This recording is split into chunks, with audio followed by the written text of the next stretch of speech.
Hello, my name is Fangman. I'm going to talk to you about selecting the right golf equipment. This is my audience.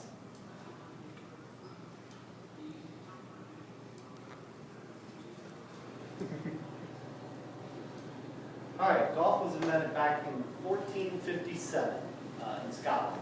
It's crazy to think the golf game's been around that long, but it has. And to that point, golf is a global sport. It's used in almost every country, played in every country, and it's a world-renowned golf sport. I'm going to talk to you a little bit about selecting the right equipment, but first I'm going to explain the rule. Number one rule in selecting the right golf equipment, that is getting fit. Everyone has a different physique and body build, so we want to get selected for the right clubs for your body and your physique. Many people just pick a random golf club up and it's like, oh, this fits me perfectly. No, it should be, golf clubs are built to a certain height and certain muscular mass that you have in your arm. There's different flexes in the shafts, we'll talk over this in a little bit. First off, we're going to start out with the driver. The driver is your biggest club in your bag. Every club is going to have a club head, a shaft, and a grip. The shaft is what you get fitted for mostly in all golf clubs. The shaft ranges from a ladies flex to a regular, which would be more of a senior flex.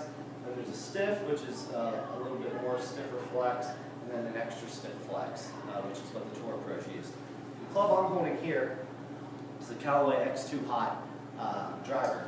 This brand is one of the top line brands that we have in the golf industry, and it's used by Phil Mickelson, number 3 golfer in the world. This has a stiff flex. This is more of just an average person's driver. But let alone, this is top of the line driver in the game as well.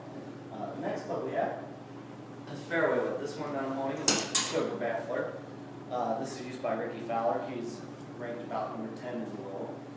He's very iconic. He wears the all-orange golf outfit. Many of you have seen that. The fairway wood's going to be used in the fairway. It's a little bit longer club that'll get you a little bit more distance than per se using the driver in the fairway. The driver is extremely hard to hit in the fairway, so that's why they came out with the fairway wood to make it a little bit easier for players to get that distance in the fairway. The club after that is the hybrid. The hybrid is a intermediate club between a fairway wood and an iron, which iron I will show you next. This is used, can be used almost anywhere. Some people even on the PGA Tour, I've seen Tiger Woods do it, putt with the hybrid, because it has a little bit straighter face, which allows it to get, if you close the face, it'll get you a little bit lower loft, just like the putter. So this is the hybrid.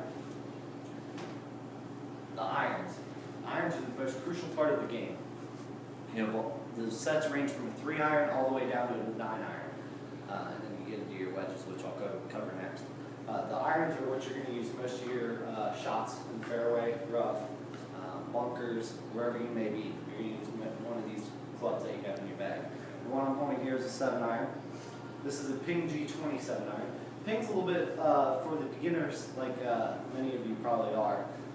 This is a little bit more forgiving club, whereas as you get up into the top brands like Titleist, TaylorMade, Callaway, you're going to get a little bit more. It's going to be a little bit harder to hit the club.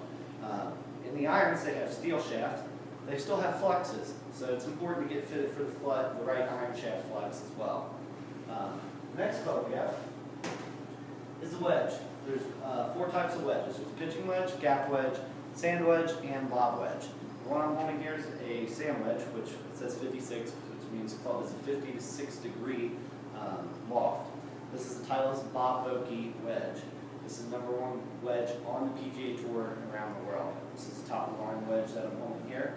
This retails about $120, so this is going to be your top of the line that they use on the PGA Tour. The wedge is important around the green, so you can get, when you're just off the green, you can chip on and get it relatively close to the hole.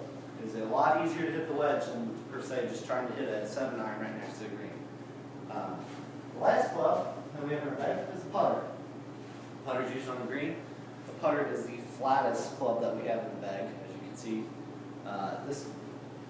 What allows it to be wide flat is because it'll keep the ball on the ground, which is what you want on a putting green. You don't want the ball just popping up in the air. So the putters you don't really get fitted for the flex, you get fitted for the head. Everybody has a different eye for a different head, so it's important to get fitted for the right head for your putter, so that when you're looking down as you putt, it just clicks with your eye. Once you have your golf clubs, now we move on to the golf bags. I have two different types of golf bags. This one is a Titleist carry bag. The carry bags are used if you're walking. So the carry bags got on your shoulder, you're walking, set it right down, and there you go. It stands up by itself.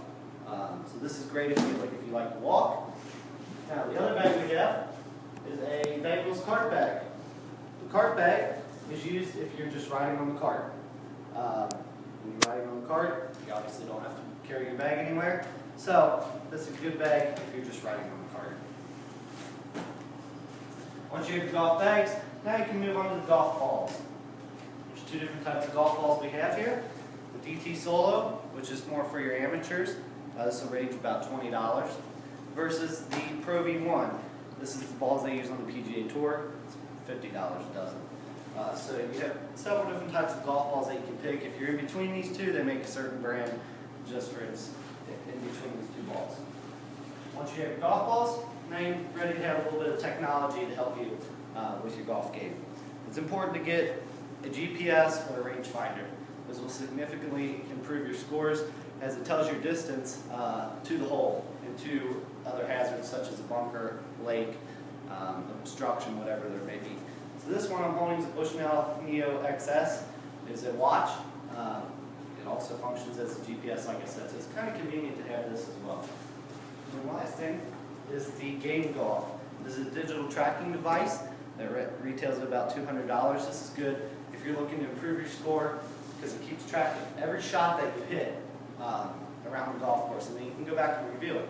So if you're one of those statsy persons, people that wants to review their game, recommend getting this. So just to summarize it all, you have 14 clubs in your bag. You got the driver, fairway wood, hybrids, irons, wedges, and the putter. Once you have those clubs ready to go, you can select your golf bag, one of two types. Select your golf ball. There's various types of golf balls. And then select the technology. And once you have all that, you're ready to go and hit the golf links. Thanks for watching.